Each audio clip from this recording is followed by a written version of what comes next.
Hello friends, welcome to my class Top Teaching Spoken English. মই আজি আপোনালোকক মোৰ ক্লাছত পুনৰবাৰ স্বাগতম জনাইছোঁ।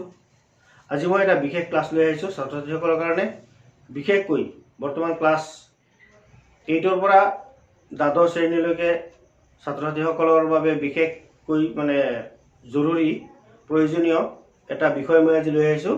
ব্যাকৰণৰ বিষয়, গ্ৰামাটিকেল সাবজেক্ট, সেইটো হ'ল সেন্টেন্স। সেন্টেন্স কি বস্তু এই বিষয়ে আজি আলোচনা কৰা হ'ব আৰু এই বিষয়টো বিশেষকৈ লাৰ্নাৰ্ছসকলৰ কাৰণে বেছি জৰুৰী।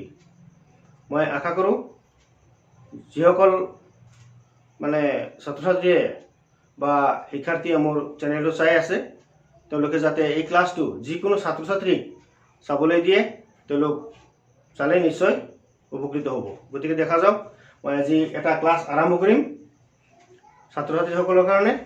আৰু অভিভাৱকসকললৈ মোৰ বিশেষ অনুৰোধ এইটোৱেই যে নিজৰ ছাত্ৰ ছাত্ৰীসকলক যাতে মোৰ ক্লাছটো চাবলৈ সুবিধা দিয়ে।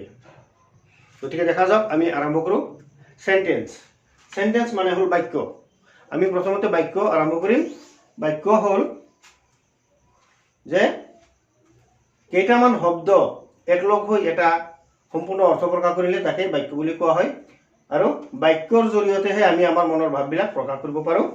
গতিকে দেখা যাওক, a meaningful group of words make a sentence. We can express our feeling, our thinking by a sentence. গতিকে আমি আমাৰ মনৰ ভাৱবিলাক আমি বাক্যৰ দ্বাৰা প্ৰকাশ কৰিব পাৰোঁ। আৰু বাক্যবিলাকক কেনেধৰণে বাক্যবিলাকক ভাগ কৰা হৈছে সেই বিষয়ে আলোচনা কৰা হ'ব। আমি আলোচনা কৰিলে পাম যে প্ৰথমতেই there are 5 types of sentence. আমি বাক্য পাম 5 প্ৰকাৰ। There are 5 types of sentences. গতিকে ইয়াত এই 5 প্ৰকাৰ বাক্য কেনেধৰণৰ আমি সেই বিষয়ে আজি আলোচনা কৰিম। প্ৰথম আছে there are 5 types of sentences.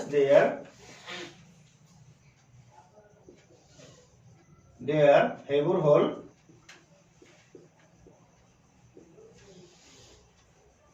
assertive sentence.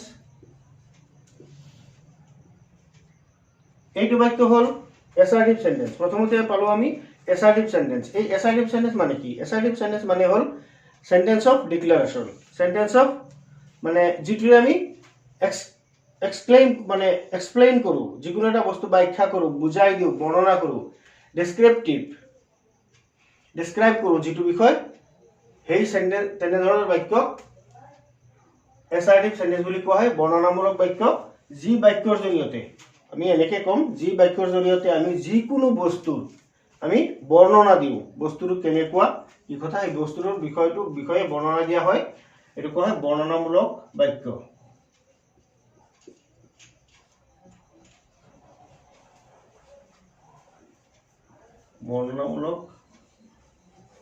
বৰ্ণনামূলক বাক্য, এই বাক্যৰ জৰিয়তে আমি যিকোনো বস্তুৰ বৰ্ণনা দিওঁ। যেনেকৈ as for example আমি উদাহৰণস্বৰূপে চাব পাৰোঁ, the cow is a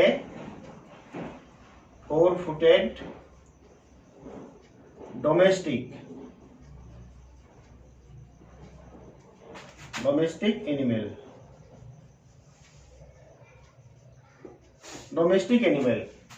The cow is a 4-footed domestic animal. এতিয়া দেখা যাওক, গৰু এবিধ চাৰিঠেঙীয়া ঘৰচীয়া বা পোহনীয়া জন্তু। এইটো আমি গৰুৰ বিষয়ে এটা বৰ্ণনা পালো। তাৰপিছত দেখা যাওক, man is social living. মানুহ সামাজিক জীৱ বুলি ক'ব পাৰি, সামাজিক প্ৰাণী বুলি ক'ব পাৰি। মোটামুটি মানুহ সমাজপ্ৰিয় প্ৰাণী। এইটো মানুহৰ এটা বৰ্ণনা। যদি আমি একেবাৰে সিম্পলি ক'ব পাৰোঁ, water flows.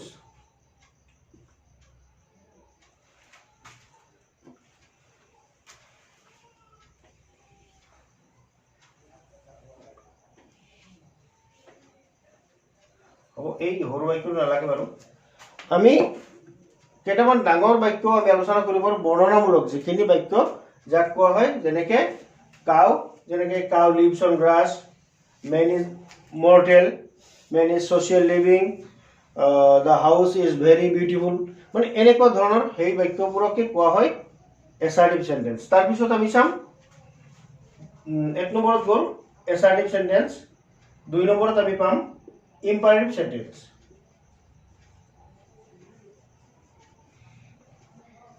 ইম্পাৰেটিভ চেণ্টেন্স এই বাক্যটোৱে বুজাব আদেশ দিয়া উপদেশ দিয়া অনুৰোধ কৰা এনেকুৱা ধৰণৰ আদেশ উপদেশ অনুৰোধ এনেকুৱা ধৰণৰ যিটো বাক্য বুজায় আৰু সেই বাক্যটোক কোৱা হয় ইম্পাৰেটিভ চেণ্টেন্স অনুজ্ঞাসূচক বাক্য বুলি অসমীয়াত কোৱা হয়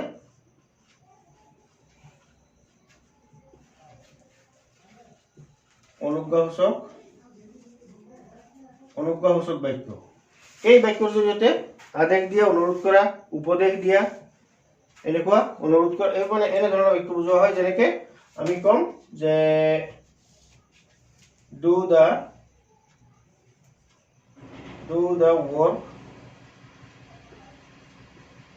at once কামটো সোনকালে কৰা ফটাফট কামটো কৰা do the work at once কামটো ফটাফট কৰা at once মানে হ'ল কুইকলি ইমিডিয়েটলি আৰু at once same meaning হে আমি কিছুমান শব্দৰ মানে কি এটা কোৱা হয় সিনোনিমস আমি জানিব লাগে মানে সমাৰ্থক শব্দবিলাক আমি জানিব লাগে do the work please have a seat অনুগ্ৰহ কৰি আসন গ্ৰহণ কৰক বা বহক মানে অনুৰোধ কৰা বাক্য read regularly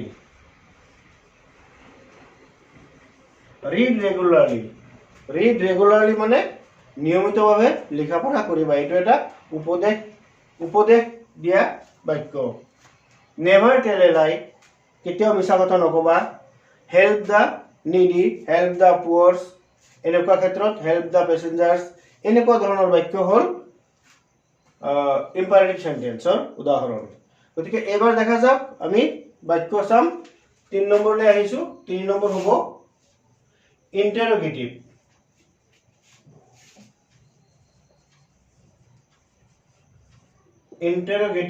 সেন্টেন্স ইন্টাৰোগেটিভ সেন্টেন্স মানে হ'ল প্ৰশ্নবোধক বাক্য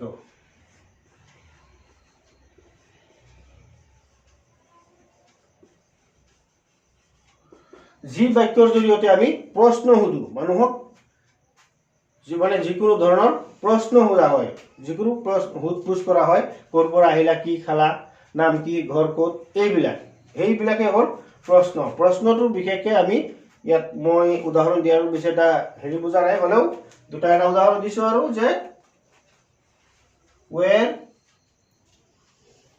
do you living বা where do you live তুমি ক'ত থাকা প্ৰশ্নবোধক বাক্যবিলাকৰ শেষত প্ৰশ্নবোধক চিন দিব লাগিব তেতিয়া এই বাক্যটো সম্পূৰ্ণ প্ৰশ্নবোধক হ'ব what are you doing তুমি কি কৰি আছা what are you doing তুমি কি কৰি আছা এইবিলাকৰ প্ৰশ্নবোধক বাক্য তাৰ পিছত দেখা যাওক প্ৰশ্নবোধকৰ পিছত আমি পাম অপটেটিভ সেন্টেন্সটো হ'ল ইচ্ছাসূচক বাক্য যিটো বাক্যৰ জৰিয়তে মানুহক এজনক মানে কিবা আশা কৰাৰ ওপৰত কোৱা হয় যে তুমি বহুত দিন জীয়াই থাকা তুমি ভালেই থাকা সুখী হোৱা মানে এইবিলাক মনৰ ইচ্ছা তুমি পৰীক্ষাত পাছ কৰা এনেকুৱা ধৰণৰ বাক্য এই বাক্যবোৰক কোৱা হয় অপটেটিভ সেন্টেন্স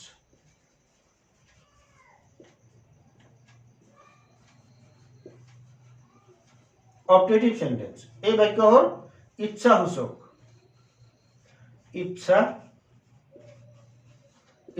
বাক্য এই বাক্য যেনেকে may you be happy তুমি সুখী হোৱা may you pass the examination god bless you may god bless you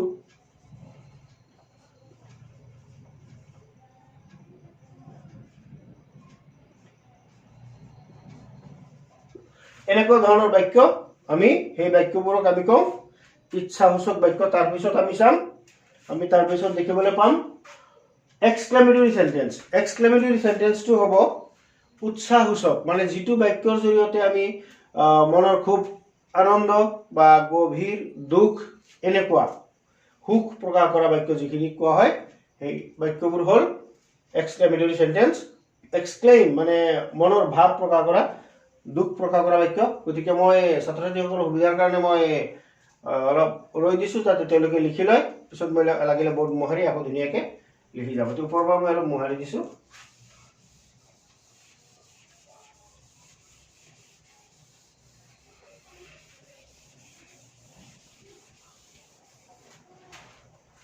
এটি এক্সক্লেমেটৰী সেন্টেন্স নাম্বাৰ 5।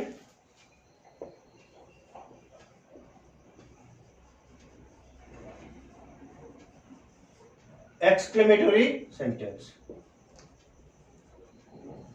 এক্সক্লেমেটৰী সেন্টেন্সটো হ'ব উৎসাহসূচক।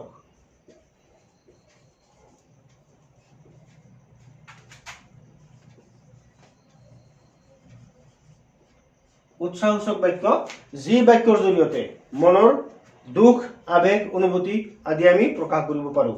যেনেকৈ কোনোবা মানুহ এজন মৰিলে ঢুকালে আমি কওঁ হাই হাই মানুহজন মৰিল।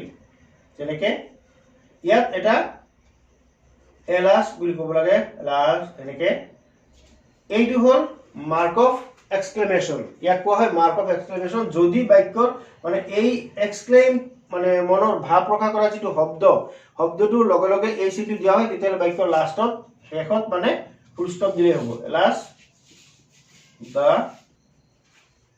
মেন ইজ নো মোৰ। হাই হাই মানুহজন আৰু নাই মানে মৰিল। এনেকুৱা ক্ষেত্ৰত আমি কওঁ এলাজ দ্য মেন ইজ নো মোৰ। বা আৰু আছে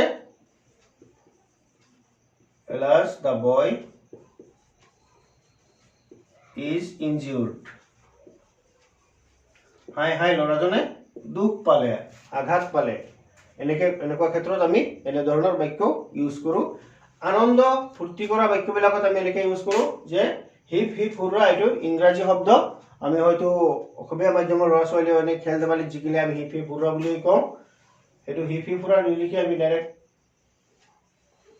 হুৰৰা we have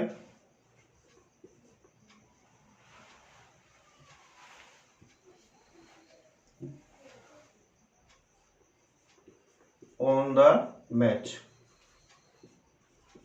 on the match বা গেম, খেলখন আমি জিকিলো মানে আমি আমি খেলত বা খেলখন জিকিলো। Hurrah we have the game. এনেকুৱা ধৰণৰ বাক্য হ'ল এক্সক্লেমেটৰী সেন্টেন্স। তাৰপিছত আছে এই সেন্টেন্সৰ 5টা ভাগ আমি থুলমূলকৈ আলোচনা কৰিলোঁ। তাৰপিছত আমি পাম এই ভাগবোৰৰ পিছতো আৰু 2টা ভাগ আছে। অৰ্থ অনুসৰি আমি বাক্যবোৰক 2টা ভাগ কৰা হৈছে। সেই ভাগবোৰ হ'ল এফাৰ্মেটিভ আৰু নেগেটিভ। আমি পিছত এফাৰ্মেটিভ আৰু নেগেটিভ সম্পৰ্কে আলোচনা কৰিম। গতিকে আজিলৈ এইখিনিতে ৰাখিছোঁ। চ' ফ্ৰেণ্ডছ, আই থিংক ডিয়াৰ ষ্টুডেণ্টছ, মই ভাবোঁ আপোনালোকে এই বাক্যখিনি অধ্যয়ন কৰিলে বা বাক্যখিনি অলপ সময় ভালকৈ 2-3বাৰকৈ চালে সম্পূৰ্ণ শুদ্ধ আপোনালোকে শিকা হৈ যাব। আৰু বাক্য নিশিকিলে সম্পূৰ্ণ বাক্য গঠন কৰা বা বাক্য নিশিকিলে ইংৰাজী শিকা মানে অসম্পূৰ্ণ হৈ থাকিব। গতিকে আজিলৈ ইমানতে সামৰিছোঁ। ধন্যবাদ।